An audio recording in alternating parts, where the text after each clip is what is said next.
Bonjour à tous et bienvenue dans cette nouvelle vidéo. Donc l'énoncé de l'exercice est le suivant. On souhaite mettre sur le marché un nouveau produit dans la demande, donc c'est-à-dire le nombre d'objets vendus, est donné par x égale 660 moins 22p, où p désigne le prix de vente. On nous précise de plus que les coûts de production se montent à 820 francs, plus 7 francs de frais variables par objet. Donc avec ces informations, il s'agit de répondre aux 5 questions suivantes. La première est déterminer les fonctions qui donnent le revenu, le coût et le bénéfice en fonction du prix. Donc d'abord le revenu. Le revenu, c'est x le nombre d'objets fois le prix. Donc la demande, en fait le nombre d'objets, c'est rien d'autre que la demande ici. Donc on remplace x par l'équation de la demande, c'est-à-dire 660 moins 22p pour trouver moins 22p carré plus 660p. Donc on a déjà l'équation du revenu. Les coûts, c'est 7x plus 820. Donc on peut remplacer x par, à nouveau par 660 moins 22p. Donc 7, on peut distribuer. Donc 7 fois 660 moins 22p fois 7 plus 820, ça donne moins 154p plus 5440. Enfin, le bénéfice, c'est le revenu moins les coûts.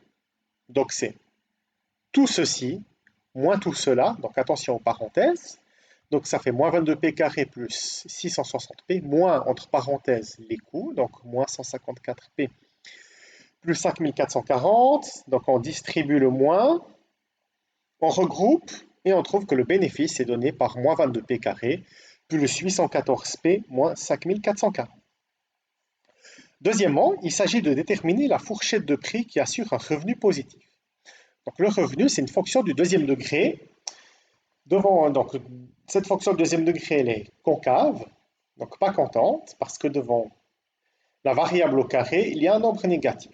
Donc si vous voulez, quand on a une fonction qui n'est pas contente, la deuxième coordonnée, c'est d'abord c'est moins, ensuite c'est plus et ensuite c'est moins. Donc en fait, la fourchette où le revenu sera positif, c'est entre les deux intersections avec l'axe X. Donc en fait, qu'est-ce qu'on va faire? On va chercher la valeur, ou enfin plutôt les valeurs de P telles que le revenu sera nul. Donc on va résoudre cette équation. Donc en fait, il y a deux façons de résoudre. Soit on l'écrit sous cette forme, puis pour que P fois la parenthèse fasse 0, soit c'est P qui doit faire 0, soit c'est la parenthèse. Donc on cherche pour P égale combien la parenthèse fait 0, et le tour est joué.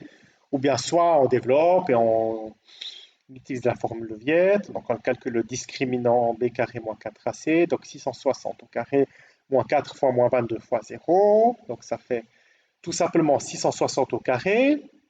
Donc les solutions pour p, c'est moins b, donc moins 660, plus ou moins la racine carrée du discriminant sur 2a, donc 2 fois moins 22. Donc ça fait moins 660 plus ou moins 660 sur moins 44. Et on trouve les deux solutions, 0 et 30. Donc en fait, le revenu, il sera positif entre 0 et 30 francs. Enfin, pour 0, entre 0 et 30 objets, pardon. Et justement, il vaudra 0 francs. Donc, la troisième question, c'est déterminer le prix et le nombre d'objets qui maximisent le revenu. Quel sera alors le revenu maximal? Donc, on va chercher tout d'abord le prix qui va maximiser le revenu. Donc, l'équation du revenu, c'est moins 22p plus 660p, donc on va chercher le somme. Donc là, il y a deux façons de faire. La façon simple, c'est de se dire que le sommet, il est pile poil entre les intersections avec l'axe X, donc il suffit de faire la moyenne entre 0 et 30, et ça sera 15. Donc le prix qui maximise le revenu, c'est 15 francs. Ou bien on reprend l'équation du revenu, on calcule moins b sur 2a, donc moins 660 sur 2 fois moins 22, donc 660 sur moins 44, et on retrouve le 15. Le nombre d'objets, ça veut dire la demande. Donc la demande, rappelez-vous, c'était 660 moins 22 fois le prix. Donc 660 moins 22 fois 15 ici, ça fait 330 objets. Et le revenu maximal, c'est rien d'autre que la deuxième coordonnée du sommet.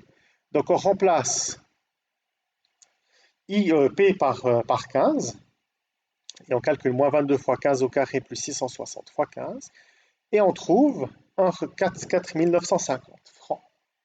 Donc le revenu, il sera maximal lorsque le prix c'est 15 francs. À ce tarif-là, on vendra 330 objets pour un revenu de 4 950 francs. À présent, il s'agit de déterminer la fourchette de prix qui permet de réaliser un bénéfice. Donc on va résoudre l'équation le bénéfice égale 0. Voici l'équation du bénéfice. On la pose égale 0.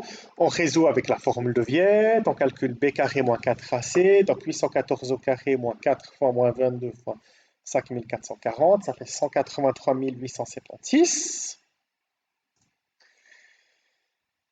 Donc P c'est donné par moins B moins 814 plus ou moins la racine carrée du discriminant sur 2A sur 2 fois moins 22. Et on trouve environ 8,75 et 28,25. Donc, ça c'est les intersections avec l'axe X. Mais si vous voulez, c'est une fonction du deuxième degré qui est concave, donc pas constante.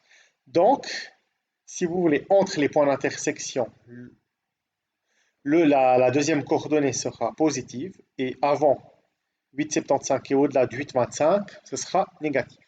Ce qui signifie que si le prix d'objet c'est moins que 8,75, donc le bénéfice sera négatif parce qu'on ne vend pas assez cher le produit, alors qu'au-delà de 8 francs, 28 francs 25, le bénéfice sera aussi négatif parce que le produit sera trop cher et qu'il n'y aura pas assez de demande. Donc le revenu sera positif entre 8,75 et 8,25. Donc maintenant on cherche le prix et le nombre d'objets qui maximisent le bénéfice. Puis quel est ce bénéfice? Donc il y a la façon simple et la façon compliquée. Donc la façon simple, c'est tout simplement de faire la moyenne entre 8,75 et 28,25. Donc ça fait, si on additionne les deux, ça fait 37. Et puis 37 divisé par 2, ça fait 18 francs 50. Donc il faudra vendre 18 francs 50 le produit. Ou alors, la façon compliquée, c'est de trouver la première coordonnée du sommet en calculant moins b sur 2a. Et on trouve aussi 18 francs 50. Le nombre d'objets, c'est rien d'autre que la demande lorsque le prix sera de 18 francs 50. Donc on calcule 660 moins 22 fois 18, 50. Et on trouve 253 objets.